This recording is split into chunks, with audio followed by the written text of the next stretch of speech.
अध्याय 13 क्षेत्र एवं क्षेत्रज्ञ योग। अर्जुन ने कहा, हे केशव, मेरी तीव्र इच्छा यह जानने की है कि ये प्रकृति क्या है और ये पुरुष कौन है। शरीर को क्षेत्र क्यों कहा गया है और उस शरीर को जानने वाला क्षेत्रज्ञ कौन है। मुझे ये भी जानना है कि सच्चा ज्ञान क्या है और उस ज्ञान से जिसे जानना चाहिए वह ज्ञेय क्या है। श्री कृष्ण ने कहा, हे अर्जुन, जो ज्ञानी जन है वे इस शरीर को क्षेत्र कहते हैं, एक ऐसा स्थान जहाँ अच्छे बुरे कर्म बोए जाते हैं, जिसके पश्चात उनके फलों को भोगा जाता है। और जो इस शरीर अर्थात इस क्षेत्र को जानता है उसे ही क्षेत्रज्ञ कहा गया है। वही आत्मा है जो इस शरीर का साक्षी है। हे पार्थ, यह जान लो, सिर्फ एक शरीर नहीं, सभी शरीरों में जो क्षेत्र है उसे भी मैं जानता हूँ, और उन सब शरीरों में जो क्षेत्रज्ञ है यानी अनुभव करने वाली जो आत्मा है उसे भी मैं भली भांति जानता हूँ। अर्जुन, जो कोई भी क्षेत्र और क्षेत्रज्ञ इन दोनों का सच्चा ज्ञान रखता है, मैं उसे ही वास्तव में ज्ञानी मानता हूँ। हे पार्थ, अब मुझसे संक्षेप में सुनो।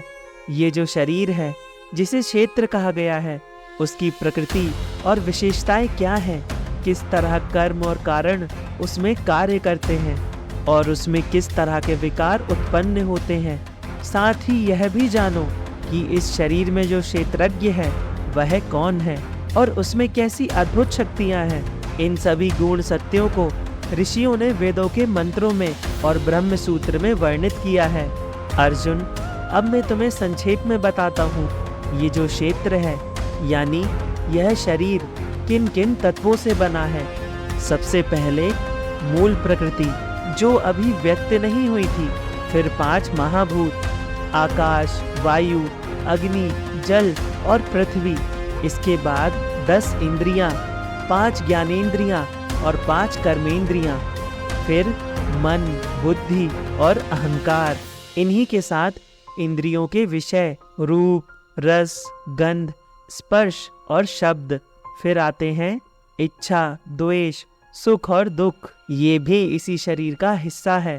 इसके अलावा शरीर का समूहन यानी सभी अंगों, इंद्रियों और शक्तियों का एक संयोजन, और अंत में चेतना और धृति जो इस शरीर को सक्रिय और स्थिर बनाते हैं। अर्जुन, जो वास्तव में ज्ञानी पुरुष होते हैं उनमें कुछ विशेष गुण होते हैं। अब ध्यान से सुनो, मैं एक एक करके बताता हूँ। वह विनम्र होता है, उसमें दिखावा नहीं होता, वह किसी को नुकसान नहीं पहुँचाता। अहिंसक होता है, वह क्षमा करना जानता है। सच्चा होता है और उसके शरीर और मन दोनों में पवित्रता होती है। वह अपने गुरु की सेवा करता है, शुद्ध जीवन जीता है और अपनी इंद्रियों पर नियंत्रण रखता है। वह इंद्रियों के भागों में कोई आसक्ति नहीं रखता, अहंकार से दूर रहता है और जीवन की सच्चाई को पहचानता है कि जन्म होता है, रोग आता है, बुढ़ापा भी आता है और अंत में मृत्यु भी। वह संसार में रहते हुए भी पत्नी, पुत्र, घर द्वार से जुड़कर नहीं फंसता। उसकी आत्मा किसी के भी मोह में नहीं रहती, चाहे परिस्थिति जैसी भी हो, चाहे प्रिय हो या अप्रिय, उसका मन हमेशा एक समान बना रहता है। वह पूरी तरह मुझसे जुड़ा रहता है, मुझे अलग ना समझकर हर जगह मुझे ही देखता है। वह एकांत का आश्रय लेता है और उन लोगों की संगति से बचता है जो केवल सांसारिक विषयों में उलझे रहते हैं। वह आत्मा के सत्य ज्ञान में दृढ़ रहता है और जो ज्ञान का अंतिम उद्देश्य है उसका ध्यान पूर्वक बोध करता है, उसके भीतर के वास्तविक अर्थ को समझता है। हे अर्जुन, ये सारे गुण ज्ञान को जन्म देते हैं और इसके विपरीत जो भी है वही अज्ञान कहलाता है। अब मैं तुम्हें उस विषय में बताता हूँ अर्जुन, जिसे जानना ही सच्चा ज्ञान है, क्योंकि वही ज्ञान अमरता तक पहुँचाता है। सुनो उस परम ब्रह्म के बारे में जो ना तो सत्य कहलाता है और ना ही असत। वह सबके परे है। वह ब्रह्म सब में व्याप्त होकर स्वयं सब में निवास करता है। उसके हाथ पैर सब जगह हैं। उसकी आंखें, कान, मुंह और सर सब जगह फैले हुए हैं। वह सर्वत्र मौजूद है। वह सभी इंद्रियों में प्रकाशित होता है, फिर भी इंद्रियों से परे है।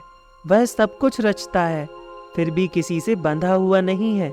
वह हर चीज का आधार है, फिर भी स्वयं किसी चीज पर निर्भर नहीं। वह गुणों से परे है, पर सब गुणों को जानता और जानने योग्य आनंद लेता है। जो कुछ भी इस जगत में है, चाहे जड़ हो या चेतन, वह ब्रह्म सबके भीतर है और बाहर भी है। वो बहुत समीप है और एकदम दूर भी है, क्योंकि वह इतना सूक्ष्म है कि इंद्रियों से पकड़ में नहीं आता। वह एक ही है, फिर भी असंख्य रूपों में प्रकट होता है। वह सभी प्राणियों की रचना करता है, उनका पालन करता है और समय आने पर उनका संहार भी करता है। फिर समय आने पर उन्हें फिर से रचता है, नई शुरुआत देता है। वह सभी प्रकाशों का भी प्रकाश है, जो अंधकार से बहुत परे है। वह स्वयं ज्ञान है, वही जानने योग्य है और सभी विद्याओं का अंतिम लक्ष्य भी वही है। वह सबके हृदय में निवास करता है। अर्जुन, मैंने अब तक तुम्हें बताया कि क्षेत्र क्या है, सच्चा ज्ञान क्या है और जिसे यह ज्ञान हो जाता है वह कौन है। जो मेरे भक्त इन सबको भली भांति समझ लेते हैं, वे अंततः मेरे स्वरूप को ही प्राप्त करते हैं। हे अर्जुन, प्रकृति और पुरुष इन दोनों को ही अनादि मानो, यानी ये सृष्टि के आरंभ से पहले भी थे। और यह जो भी विकार है, जैसे काम, क्रोध, लोभ, मोह और इन तीनों गुण सत्व, रज और तम, ये सब प्रकृति से ही उत्पन्न होते हैं। अर्जुन, जो भी यह शरीर है और इसके सभी साधन, जैसे इंद्रियां, मन, बुद्धि, इनकी रचना का कारण प्रकृति ही होती है। लेकिन जो इस शरीर के कारण सुख और दुख का अनुभव करता है, वो है पुरुष, यानी आत्मा। अनुभव का कारण वही है। जब आत्मा यानी पुरुष प्रकृति के साथ जुड़ जाती है, तो वह प्रकृति से उत्पन्न तीन गुणों का अनुभव करने लगती है, सत्व गुण, रजोगुण और तमोगुण। और जब आत्मा इन गुणों में आसक्त हो जाती है, तो वही आसक्ति उसका कारण बनती है, जिससे वह बार बार जन्म लेता है, कभी शुभ योनियों में और कभी अशुभ योनियों में। उसके कर्म और गुणों के अनुसार उसे कभी शुभ योनि मिलती है या फिर अशुभ योनि मिलती है। अर्जुन, यह जो पुरुष है वही इस शरीर में स्थित होकर सब कुछ देखता है, पर स्वयं किसी में लिप्त नहीं होता। वह दर्शक है, सबका साक्षी। वह अनुमंता है, तुम्हारे कर्मों को करने की छूट देता है। वह भरता है, सबका पालन करने वाला। वह भोगता है, अर्थात अनुभव करने वाला भी वही है। वह महेश्वर है, अर्थात सबसे महान प्रभु, और वही परमात्मा कहलाता है, जो शरीर में रहते हुए भी शरीर से परे है। अर्जुन, जो यह भलीभांति जान लेता है कि यह शरीर प्रकृति का है और जो उसमें काम कर रहा है वे तीन गुण हैं, और साथ ही यह भी समझ लेता है कि आत्मा यानी पुरुष इन सब का साक्षी है, तो फिर ऐसा व्यक्ति चाहे जैसे भी जीवन में रह रहा हो, उसे दोबारा जन्म लेने की पीड़ा नहीं सहनी पड़ती। वह जन्म और मृत्यु के बंधन से मुक्त हो जाता है। अर्जुन, कुछ लोग ध्यान के मार्ग से चलते हैं। वे अपने चित्त को शांत करके अपने भीतर की आत्मा का दर्शन करते हैं। कुछ अन्य सांख्य योग से यानी तत्व ज्ञान और विवेक के सहारे अपने आप को पहचान लेते हैं, और कुछ लोग निस्वार्थ कर्म के द्वारा यानी कर्म योग के द्वारा आत्मा तक पहुंचते हैं। मार्ग अलग अलग हो सकते हैं अर्जुन, लेकिन लक्ष्य एक ही होता है, आत्मा का साक्षात्कार। अर्जुन, कुछ लोग ऐसे भी होते हैं जो इस गुण मार्गों को गहराई से नहीं जानते, ना ध्यान का मार्ग, ना ज्ञान का मार्ग और ना ही कर्म का मार्ग, लेकिन वे सुनते हैं अपने गुरुजनों से, वेदों की वाणी से, श्रद्धा से और उसी पर भरोसा करते हुए उपासना करते हैं। ऐसे लोग भी जो केवल श्रवण और भक्ति के सहारे चलते हैं, वे भी मृत्यु के पार चले जाते हैं, क्योंकि वे श्रुति यानी शास्त्रों की शक्तियों को अपने जीवन का परम आधार मानते हैं।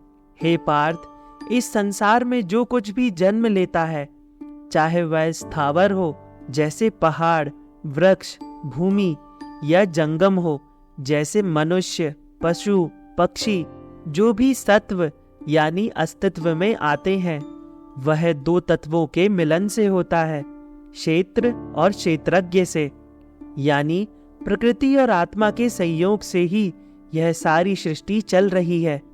अर्जुन, जो व्यक्ति हर जीव में परमेश्वर को एक समान देखता है, ना किसी को छोटा मानता है और ना किसी को बड़ा, वही सच्चा ज्ञानी है।